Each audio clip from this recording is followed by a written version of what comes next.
مناجات تائبن، توبہ کرنے والے کی مناجات. مناجات کہتے ہیں سرگوشیوں کو، نجوہ سے. قال منصور بن عمار، منصور بن عمار کہتے ہیں خرجت لیلۃ، میں نکلا ایک رات کے وقت. وظننت، اور میں نے سمجھا، انی قد اصبحت، کہ بے شک میں نے صبح کر لی، یعنی صبح ہو گئی. وَإِذَا عَلَيَّ لَيْلٌ، جبکہ مجھ پر رات تھی، یعنی ابھی رات باقی تھی. فَقَعَدْتُ، تو میں بیٹھ گیا. عِنْدَ بَابٍ صَغِيرٍ، ایک چھوٹے سے دروازے کے پاس. یعنی گھر سے نکلا، میں نے سمجھا صبح ہو گئی ہے، لیکن ابھی تو بڑی رات تھی، تو میں ایک دروازے کے پاس ہی بیٹھ گیا، آگے نہیں گیا. وَإِذَا بِصَوْتِ شَابٍ يَبْكِي، تو جب میں نے دیکھا کہ ایک آواز ہے کسی نوجوان کی جو رو رہا ہے. تب ایک آواز ایک نوجوان کی جو رو رہا تھا مجھے سنائی دی، یہ مراد ہے. وَيَقُولُ، اور وہ کہہ رہا تھا، وَعِزَّتِكَ وَجَلَالِكَ مَا أَرَدْتُ بِمَعْصِيَتِكَ مُخَالَفَتَكَ وَلَا عَصَيْتُكَ حِينَ عَصَيْتُكَ وَأَنَا بِنِكَالِكَ جَاهِلٌ وَلَا لِعُقُوبَتِكَ مُتَعَرِّضٌ وَلَا بِنَظَرِكَ مُسْتَخِفٌ وَلَكِنْ سَوَّلَتْ لِي نَفْسِي وَغَلَبَتْ عَلَيَّ شِقْوَتِي وَغَرَّنِي سَتْرُكَ الْمُرْخَى عَلَيَّ وَالْآنَ فَمِنْ عَذَابِكَ مَنْ يُنْقِذُنِي وَبِحَبْلِ مَنْ أَتَّصِلُ إِنْ قُطِعَتْ حَبْلُكَ عَنِّي وَسَوْأَتَاهُ مِنْ تَصَرُّمِ أَيَّامِي فِي مَعْصِيَةِ رَبِّي يَا وَيْلِي كَمْ أَتُوبُ وَكَمْ أَعُودُ قَدْ حَانَ لِي أَنْ أَسْتَحْيِي مِنْ رَبِّي. ایک نوجوان ان الفاظ میں توبہ کر رہا تھا، مناجات کر رہا تھا. وہ کہہ رہا تھا، وَعِزَّتِكَ، قسم ہے تیری عزت کی، وَجَلَالِكَ، اور تیرے جلال کی، تیری عزت و جلال کی قسم. مَا أَرَدْتُ بِمَعْصِيَتِكَ، نہیں میں نے ارادہ کیا تیری معصیت کے ساتھ، مخالفتک، تیری مخالفت کا، یعنی میں نے تیری نافرمانی کر کے تیری مخالفت کا ارادہ نہیں کیا. یعنی میں اکڑ کر یہ نہیں کہا کہ نہیں میں آپ کی بات نہیں مانوں گا.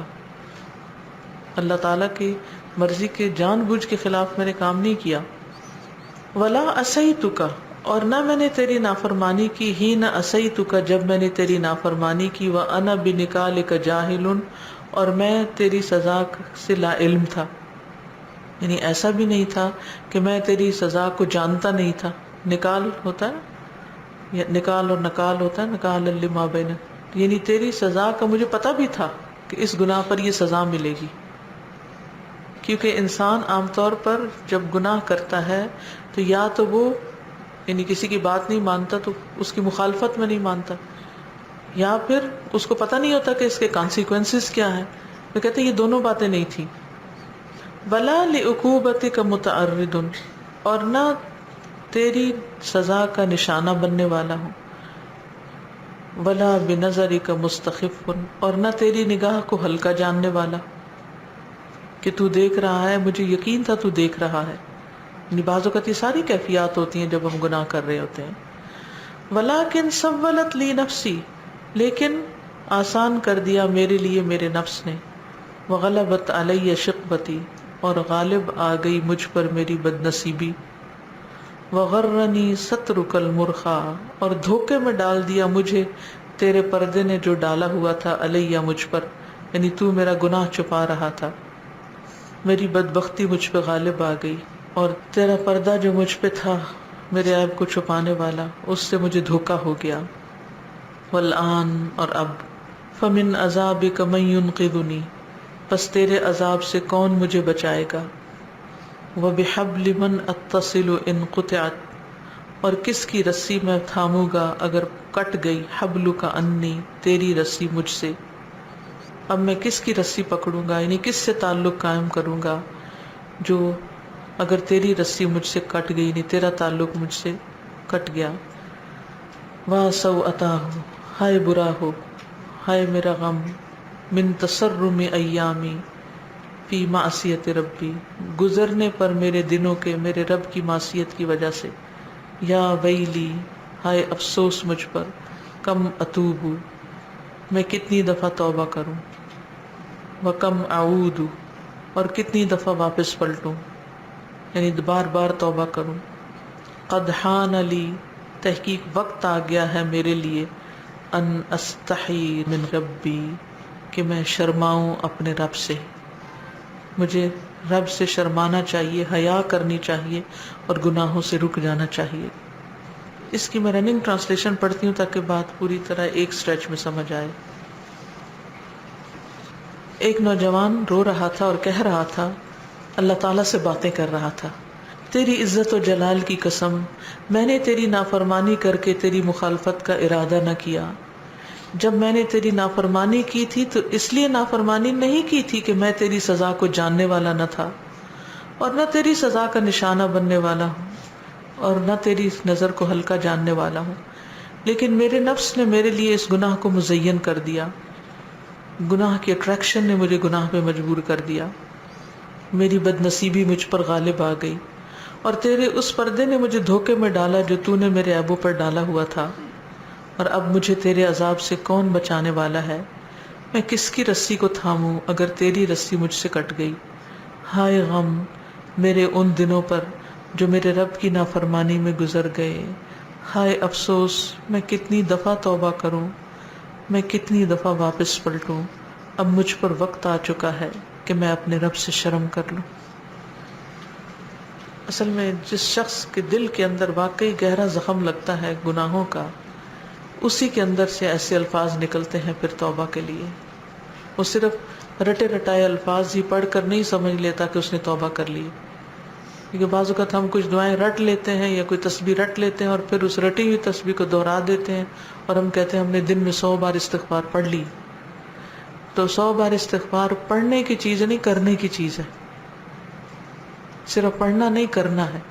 ایسے ہی دعائیں صرف پڑھا نہ کریں کہ کتاب میں لکھی ہوئی ساری چلو پڑھ لیتے ہیں دعائیں، دعائیں کریں، دعائیں کرنے کی چیز ہے۔ ایون جب کلاس میں بھی پڑھ رہے ہوتے ہیں تو اس وقت بھی آپ پڑھنے نہیں کرنے کے انداز میں پڑھا کریں، اور کلاس میں کروانے کا مقصد یہ ہوتا ہے تاکہ آپ کی پروننسیشن ٹھیک ہو جائے، ان دعاؤں سے واقفیت ہو جائے، ان کو آپ سہولت کے ساتھ بعد میں پڑھ سکیں، ایک عادت بن جائے۔ کیونکہ ہم میں سے کتنے لوگ ہیں جو واقعی آنیسٹلی کتاب لے کے خود سے خود بیٹھ کے دعائیں پڑھیں گے؟ ہم نہیں پڑھتے بھی ہیں تو کچھ چیزیں سمجھ نہیں آتی یا کچھ چیزیں اجنبی ہوتی ہیں، نئی ہوتی ہیں، تو پھر فیڈ اپ ہو کے چھوڑ دیتے ہیں۔ اگر ہو سکے تو استغفار کا جو سب سے بہترین وقت ہے سحری کا وقت، کیونکہ اس وقت استغفار کرنے والوں کے لیے اللہ تعالیٰ نے ایسی ایسی نعمتیں جنت میں تیار کر کے رکھی ہیں کہ جن کو فلا تعلم نفس ما اخفی لهم من قرۃ اعین، کوئی نفس نہیں جانتا کہ ان کے لیے آنکھوں کی ٹھنڈک کا کیسا سامان اللہ نے تیار کر کے رکھا ہے، جو لوگ تہجد کے وقت اٹھ کر استغفار کرتے ہیں، کیونکہ وہ تنہائی کا ٹائم ہوتا ہے، قبولیت کا وقت ہوتا ہے، اللہ تعالیٰ خود پکار رہے ہوتے ہیں، ہے کوئی جو مجھ سے مانگے تو میں اس کو عطا کروں، ہے کوئی جو مجھ سے بخشش مانگے تو میں اسے بخش دوں، یعنی اس وقت خصوصاً بخشش کی دعا کے لیے پکارا جا رہا ہوتا ہے۔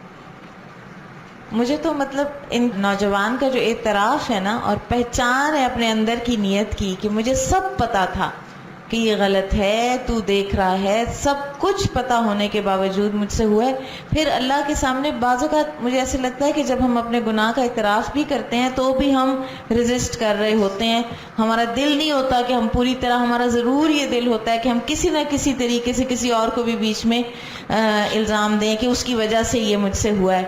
ٹوٹل اعتراف صرف اپنے گناہ کا اس نوجوان کا جو ہے نا، اتنی پہچان اپنے اندر کی، بالکل، اپنی نیتوں کی۔ کیونکہ اکثر ایسے ہوتا ہے جب ہم سے کوئی غلطی ہوتی ہے تو ہم دوسروں کو انوالو کر لیتے ہیں، اس کو بلیمنگ شروع کر دیتے ہیں، فلاں کی وجہ سے ہوا، میرے ماں باپ نے مجھے صحیح تعلیم نہیں دی، ماحول ایسا ہے، معاشرہ ایسا ہے، اور فلاں اس نے بھی تو میرے ساتھ ایسے کیا، نہیں کتنی ہی تعویلیں ہیں جو ہم کرتے رہتے ہیں اور ہم پلٹتے نہیں ہیں حقیقی معنوں میں۔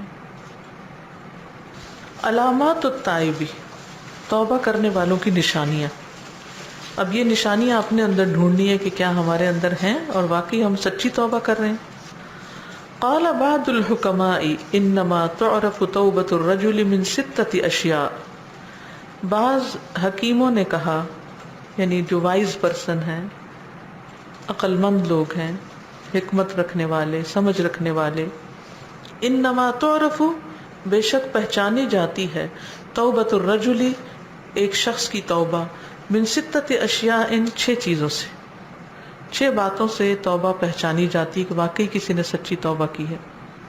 احدھا، ان میں سے ایک، ان یمسک لسانہ، کہ وہ روک لے اپنی زبان کو، من الفضول، فضول باتوں سے، والغیبت، اور غیبت سے، والکذب، اور جھوٹ سے، وکل ذنب، اور ہر گناہ کی بات سے. تواب جو ہوتا ہے وہ اپنی زبان کو صرف گناہ اور غیبت سے نہیں بلکہ فضول کلام سے، بلا ضرورت باتوں سے بھی روکتا ہے، لا یعنی باتوں سے بھی روکتا ہے. والثانی، اور دوسری بات، اللہ یرا لأحد فی قلبہ حسدا ولا عداوتا، کہ نہیں وہ پاتا دیکھتا کسی ایک کے لیے بھی اپنے دل میں حسد اور نہ عداوت، یعنی اس کا دل صاف ہو جاتا ہے. توبہ کرنے والا صرف ظاہری طور پر گناہ نہیں چھوڑتا بلکہ اس کا دل بھی صاف ہوتا ہے. ہم عام طور پر توبہ کر کے حجاب تو پہن لیتے ہیں یا توبہ کر کے نماز تو شروع کر دیتے جو ظاہری اعمال ہے، اس کا یہ مطلب نہیں کرنا چاہیے، لیکن عموماً ہم سمجھتے ہیں کہ شاید توبہ صرف ظاہری گناہوں سے ہے. تو جو اندر کینے بھرے ہوئے ہیں، اندر بغض بھرے ہوئے ہیں، اندر نفرتیں ہیں، بدگمانیاں ہیں، حسد ہیں، ان سے توبہ نہیں کرتے، ان کو نہیں نکال باہر پھینکتے. سچی توبہ اس کی ہوتی ہے جو اندر کے کانٹے جو ہے نا دل کے، وہ نکالنے میں کامیاب ہو جائے. یہ تائب کی علامت ہوتی ہے، یعنی صاف ستھرا ہوتا ہے اندر سے بھی باہر سے بھی. والثالث، اور نمبر 3، ان یفارق اصحاب السوء، وہ چھوڑ دیتا ہے بری کمپنی کو، برے دوستوں کو، برے ساتھیوں کو، غلط مجلسوں کو، یعنی ان لوگوں سے میل جول چھوڑ دیتا ہے جو اس کو برائی کی طرف لے جانے والے ہوتے ہیں. کیونکہ جب تک انسان ان کو نہیں چھوڑتا، ان سے محبت رکھتا ہے، ان سے تعلق رکھتا ہے، تو اس کی توبہ سچی نہیں ہوتی یا پائیدار نہیں ہوتی، اسے واپس پلٹنے کا اندیشہ ہوتا ہے. والرابع، اور نمبر 4، ان یکون مستعدا للموت، کہ وہ موت کے لیے تیار رہتا ہے. نادما مستغفرا، نادم استغفار کرنے والا، لما سلف من ذنوبہ، ان گناہوں کے لیے جو پہلے ہو چکے، لما واسطے اس کے جو سلف گزر چکے، من ذنوبہ اس کے گناہوں میں سے. مجتہدا علی طاعت ربہ، اپنے رب کی اطاعت میں خوب محنت کرنے والا، اجتہاد یعنی سخت محنت. اچھا یہ بتائیے کہ جو شخص موت کی تیاری کرتا ہے اس کی کیا علامتیں ہوتی ہیں؟ موت کی تیاری کرنے والے کی علامتیں کیا ہوتی ہیں یہ بتائیے. سب سوچئے. یہ اس لیے میں سوچوا رہی ہوں تاکہ پتہ چلے کہ کیا میں واقعی خود بھی موت کی تیاری کر رہی ہوں. سب سے پہلے تو یہ ہوتا ہے کہ کسی سے قطعی تعلق ہی نہیں رکھتا، کوئی ناراضگیاں یا جھگڑے ہو جائیں کسی کے ساتھ تو فوراً وہ منا لیتا ہے یا کچھ اس طرح سے، تاکہ Okay. کوئی پتہ نہیں. اب اس کو تھوڑا سا ریلیٹ کیجئے مسافر سے، سفر کرنے والا. جو شخص سفر کی تیاری کر رہا ہوتا ہے، اس نے کہیں جانا ہوتا ہے، دوسرے شہر یا ملک میں جانا ہوتا ہے، اس کی کیا علامتیں ہوتی ہیں؟ وہ کیا کرتا ہے؟ سب سے پہلے کیا کرتا ہے؟ جی، وہ اپنا زاد راہ لیتا ہے، زاد راہ اکٹھا کرتا ہے، یعنی وہاں کیا چاہیے. سب سے پرائرٹی نمبر 1 اس کی کیا ہوتی ہے؟ ٹکٹ کہاں ہے، پاسپورٹ کہاں ہے، کیونکہ یہ چاہیے نا، اس کے بغیر تو جا ہی نہیں سکتے. جس گاڑی میں ایئرپورٹ جانا ہے وہ کدھر ہے، وہ کون ارینج کرے گا؟ ٹیکسی منگائیں گے یا کوئی ڈراپ کرے گا؟ پھر سامان، کپڑے، یعنی پوری، کیونکہ میں کافی ٹریولنگ کرتی ہوں تو میں نے ایک لسٹ بنائی ہوئی نا کیا کیا مجھے سفر میں چاہیے ہوتا ہے. تو آنکھیں بند کر کے اس لسٹ کے مطابق چیزیں چاہے اندھیرے میں بھی اٹھا کے پیک ہو جاتی ہیں اور مخصوص جگہ پہ پڑی رہتی ہیں، تھوڑی سی دیر لگتی، ورنہ پیکنگ میں کتنا ٹائم زیادہ ضائع ہوتا ہے نا. تو پھر اس کا ذہن مسلسل اس کام پہ لگا رہتا ہے کہ کون سی چیز رہ گئی، کوئی چیز رہ تو نہیں گئی. کیونکہ مجھے یہ ہوتا ہے کہ وقت کے ساتھ ساتھ ضروریات بھی بدلتی ہیں. جب انسان ینگ ہوتا ہے، ٹریول کرتا ہے، اس کی دوائیاں شوائیوں کی کوئی فکر نہیں ہوتی، لیکن جب عمر کے ایک خاص حصے میں پہنچتے تو بیماریاں ساتھ گھیر لیتی ہیں، تو انسان کو ہوتا ہے کہ وہ نہ کسی کی محتاجی نہ ہو، کسی کو کہنا نہ پڑے، وہ ساتھ رکھ لو. اچھا فلاں رکھ لی، فلاں چیز رکھ لی، فلاں رکھ لی، فلاں. یعنی ایک رات پہلے کیا ہوتا ہے ٹریول کرنے کو سوچیے. چلے آپ ابھی بھی تو ٹریول کر کے آئی ہیں نا، کلاس میں آئی ہیں، کیا کیا اکٹھا کیا؟ کتاب رکھی، قلم رکھا، بیگ دیکھا، پانی رکھا, جو کچھ کھانے پینے کو رکھا, آنے جانے کا کرایہ رکھا. لازم ایئرپورٹ جاتے ہوئے گاڑی میں بیگ کھول کے دوبارہ چیک کیا جاتا ہے کہ پاسپورٹ رکھا ہے کہ نہیں, ٹکٹ ہے کہ نہیں, اور خواہ مخواہ کے ہال آنے لگتے ہیں کہ شاید رہ گیا ہو, کیونکہ اس کے بغیر گزارا نہیں, مسئلہ ہوگا. اور اگر کسی ملک کا ویزا چاہیے ہوتا ہے, جیسے دبئی کے لیے الگ کاغذ ہوتا ہے جو سٹیمپ نہیں ہوتا ویزا, تو وہ خاص طور پر کہ کہیں اس کے بغیر. اور اب تو اوکے ٹو بورڈ کروانا ہوتا ہے اس کو, کیونکہ اس کے بغیر آپ ٹریول ہی نہیں کر سکتے. تو اس کیفیت کو رکھے سامنے اور آخرت کو سامنے رکھیں کہ کیا واقعی ہم اس کے لیے تیاری کر رہے ہیں. پھر اور کیا کرتا ہے مسافر, پیچھے والوں کے لیے کیا کرتا ہے؟ امانتیں لوٹاتا ہے, پیچھے گھر کی صفائی کر کے جاتا ہے, اور کیا کرتا ہے, وصیت وصایا کرتا ہے, یہ چیز اس کو دے دیں, یہ فلانی جگہ رکھ لیں, یہ ایسا کر لیں, ایسا کر لیں, گھر کا تالا ٹھیک سے بند, اگر کوئی نہیں پیچھے تو اس کو بند کرتا ہے. یعنی صرف آگے کی نہیں سوچتا, پیچھے والوں کی بھی سوچ رہا ہوتا ہے. خصوصاً جو مائیں ہیں, ان کے بچے اگر پیچھے ہیں یا کوئی اور گھر میں ہے, تو ان کے, ابھی جیسے آپ آئے ہیں تو اگر گھر میں بچے ہیں یا شوہر ہیں یا ساس سسر ہیں یا بزرگ ہیں گھر میں, تو ان کے کھانے پینے کا کیا انتظام ہوگا, کوئی کسی نے آنا ہے تو کیا ہوگا. کھانا پکا کے اکثر لوگ آتے ہیں تاکہ واپس جا کر کھانے کے ٹائم پر سب کو کھانا سرو کر سکیں.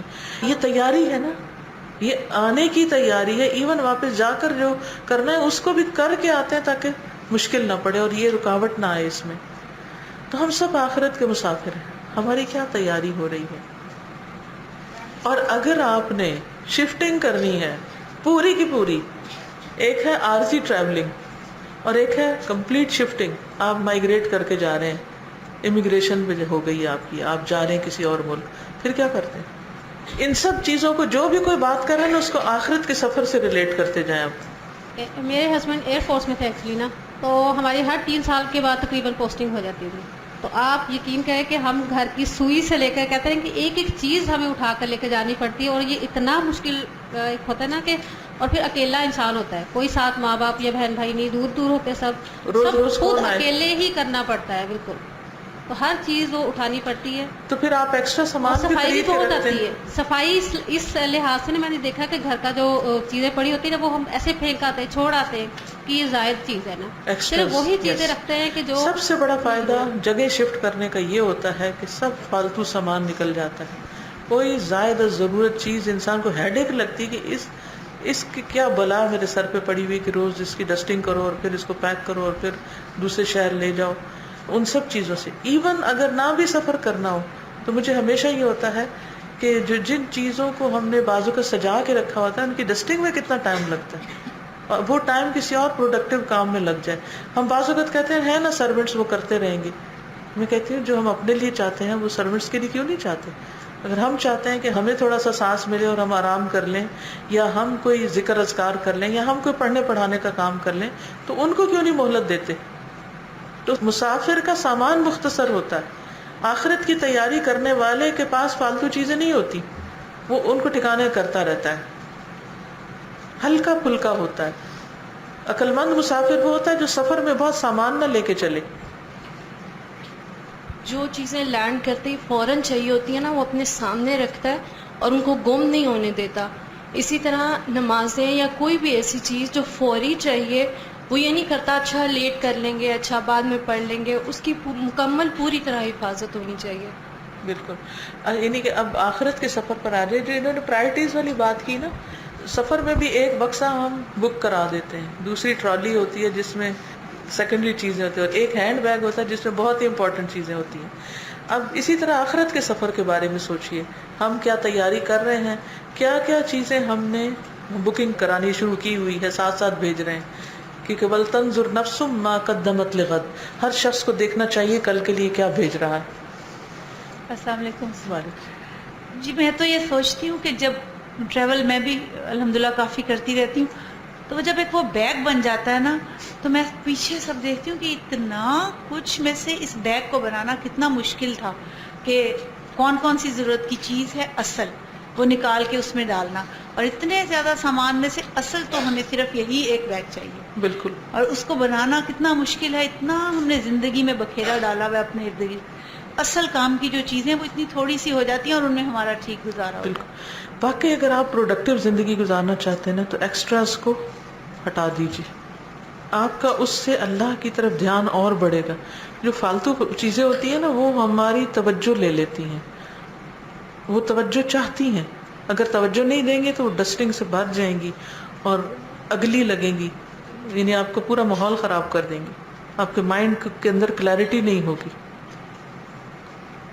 جو باکس کی بات کی نا استاذہ آپ نے, تو اس سے مجھے یاد ہے کہ جو موبائل ہم یوز کرتے ہیں, یہ میسج میں نے پڑھا تھا کہ جتنا آپ اس میں جو فیڈ کرتے جائیں گے وہی ملے گا. آپ اگر اس ایک باکس کی طرح رکھیں کہ سمجھیں کہ میں نے اس میں جو سنبھال کے رکھ رہی ہوں, آپ جو اچھے کام اس میں کریں گے, جیسے آج واٹس ایپ پہ آپ اچھے میسج بھیجیں گے تو وہ آپ کے لیے ایک اچھا صدقہ جاریہ ہوگا. لیکن اگر آپ اس کو برا مس یوز کریں گے تو وہ آپ کے لیے ویسے ہی نظر. بالکل. تو پھر یاد رکھیے, اپنے آپ سے پوچھیے گا, آج گھر جا کے بھی وقتاً فوقتاً اپنے آپ سے پوچھیے کہ میں موت کے لیے تیار ہوں, کون کون سے کام ہیں جو ابھی میں نے کرنے ہیں. میں اپنے آپ کو ایک جملہ بار بار یاد کراتی ہوں, سمیٹنے والی کرو, یعنی سمیٹنے والے کام کرو. واپسی کا سفر ہے, ایک زندگی کا حصہ ہوتا ہے نا جب انسان کچھ پڑھ رہا ہوتا ہے, بن رہا ہوتا ہے, اس کی بڑی امنگیں ہوتی ہیں, اب ڈگری کر لیں گے, شادی ہوگی, یہ کریں گے, جاب کریں گے, فلاں کریں گے, فلاں کریں گے. اس وقت انسان پھیلا رہا ہوتا ہے, پھیلا رہا ہے, یہ بھی لے لیں, یہ بھی لے لیں, یہ بھی بنا لیں, وہ بھی بنا لیں. پھر جب انسان آخرت کے بارے میں پڑھتا ہے اور پتہ چلتا ہے کہ گھر تو وہ ہے. اور آج ہی میں جو قرآن مجید کی تلاوت کر رہی تھی اس میں آخرت کے گھر کی بات آ رہی تھی کہ اس میں خالدین فیہا, اور پھر وہاں ان کو کوئی کسی قسم کی کوئی پریشانی نہیں ہوگی. تو میں نے کہا یہ گھر ہے, یہ ہے گھر, اس کے لیے کیا تیاری ہو رہی ہے. ایسا لگا جیسے میں پہلی دفعہ آیت پڑھی ہو, ایک دم چونک اٹھی میں, گھر تو وہ ہے, یہ تو گھر نہیں. پھر میں نے کہا وہاں جا کے ہم اس دنیا کے گھروں کو یاد کریں گے اور اس سامان کی کیا ویلیو ہوگی جو آج ہم نے اکٹھا کر کے رکھا ہوا ہے. جنت میں اس کی کیا قیمت ہوگی, کیا ویلیو ہوگی. اور پھر حسرت کریں کاش یہ فضولیات نہ ہوتی تو ہم تھوڑا اور یہاں بھجوا دیتے, وہاں رکھنے کے بجائے یہاں بھیج دیتے. سچی بات ہے, ہمیں پورا یقین نہیں ہے آخرت کا, تو اس لیے وہ تیاری نہیں. اور یہ ایئرپورٹ کا لاؤنج ہے, جانے والے بھی پردیسی, رونے والے بھی پردیسی. بالکل. اور جو جا رہا ہے وہ بھی پردیسی, رونے والے بھی پردیسی, اور جو آ رہے ہیں وہ بھی پردیسی. بالکل. تو اس میں اپنی مشقت اور توانائی کو جو یوز کریں تو وہ عرب کے راستے پر ہمیں استعمال کرنا چاہیے, شیطان کے راستے پہ نہیں. اور پہلے مجھے ان چیزوں کا احساس بھی نہیں تھا. میں ایک جم کے انسٹرکٹر تھی اور پتہ بھی نہیں تھا. الہدا رضا بلاک کی ایک گرامر ٹیچر آتی تھی تو اس نے مجھے یہی کہا کہ تمہاری ٹیلنٹ اور گٹس خدا دین کے راستے پہ لگائے. میں اس چیز کو کچھ اس طرح سمجھتی تھی کہ یہ دعا کس طرح قبول ہوگی. پھر الحمدللہ میں نے دورہ قرآن اٹینڈ کیا. پھر مجھے تب پتہ چلا کہ ہاں یہ تو اس طرح ایک لیٹر ہے مشین کے ساتھ, اور مشین جو قرآن پاک ہے اس کی سمجھ ہمیں آتی نہیں ہے, تو ہمیں پتہ ہی نہیں کہ اس مشین کو کس طرح یوز کریں گے. اور اس کے بعد میرے رونے اور دھونے, پھر میرے ہسبینڈ بھی مجھ پہ ہنستے تھے کہ چند دن کے جذبات ہیں, پھر اسی طرح ہو جو گیا. الحمدللہ اس دن سے میں بالکل ٹوٹلی چینج ہو گئی. الحمدللہ, اللہ کا احسان. اور ماشاءاللہ الہدا کے جتنے بھی آپ کے ڈاکٹر صاحبہ کے جتنے بھی کولیگس ہیں وہ بھی اتنے زبردست ہیں, غرور اور تکبر سے بالکل پاک ہیں. ان لوگوں نے میرے ساتھ اس طرح پاک رشتہ نبھایا کہ میں سارے رشتہ داروں کو بھلا بیٹھی اور ان کے ساتھ اٹیچ ہو گئی. پہلے میں جم میں میوزکوں کے ساتھ ایروبک سب کچھ کرتی تھی, اب الحمدللہ قرآن کے نغموں کے ساتھ میرے وہ شامیں گزرتی ہے. اور اس بات کی سمجھ آ گئی, یا ایھا الانسان انکا کادحون الی ربک کدحن فملاقیہ, اپنے رب کے ملاقات کے لیے مشقت کرو, اس دنیا کے لیے نہیں. یہ دیش جو ہے ہمیں ادھر بھی ڈرائنگ روم بنانے چاہیے, ادھر بھی ہمیں صوفوں کی اور جنت کے بچونوں کی ضرورت ہے. تو یہ میں نے جب قرآن میری سمجھ میں آ گئی تو اس چیز کا پتہ چل گیا, ورنہ میں تو اس دیش کی بن گئی تھی. بس ایک کام کریں, جو بھی آپ کے پاس ہے اس کو یہ میسج دیا کریں. میڈم میں اپنے الہدا اتباق والے الہدا میں درس کے لیے گئی تھی, تو ادھر بہت سارے ڈاکٹروں کی بیویاں تھیں, تو ان لوگوں نے کہا کہ ہمیں نہیں پتہ کہ یہ میوزک اور یہ شادیاں جو ہے یہ بدعت ہے، اور ہم نے تو بچوں کے عقیقے بھی نہیں کیے ہیں، ہمیں تو ان چیزوں کا پتہ ہی نہیں تھا، تو یہ تو تم نے ہمیں یاد دلایا کہ عقیقے بھی کرنے چاہیے اور ان چیزوں پہ خرچے مت کریں.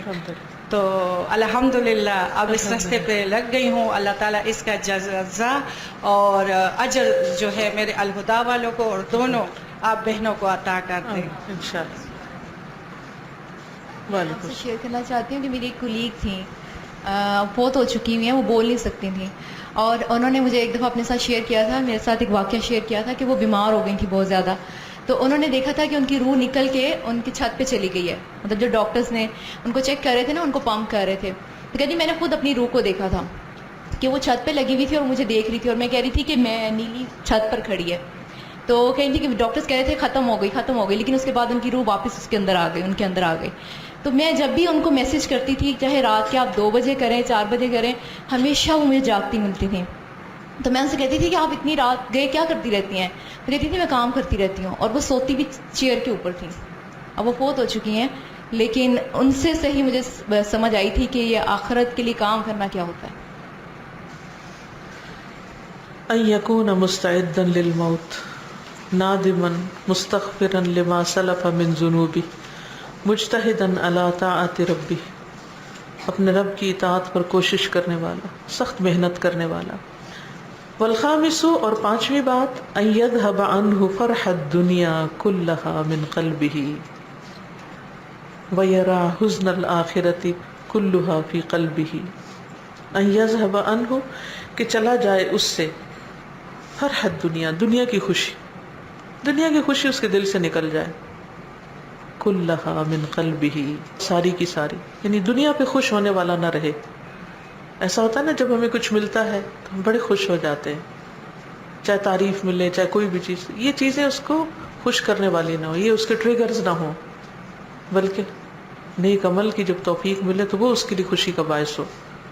وَيُرَى حُزْنُ الْآخِرَةِ، اور دیکھا جائے آخرت کا غم، کلھا، سارے کا سارا، فی قلبہ، اس کے دل میں، یعنی اس کے دل میں آخرت کا غم لگ جائے، آخرت کی فکر لگ جائے.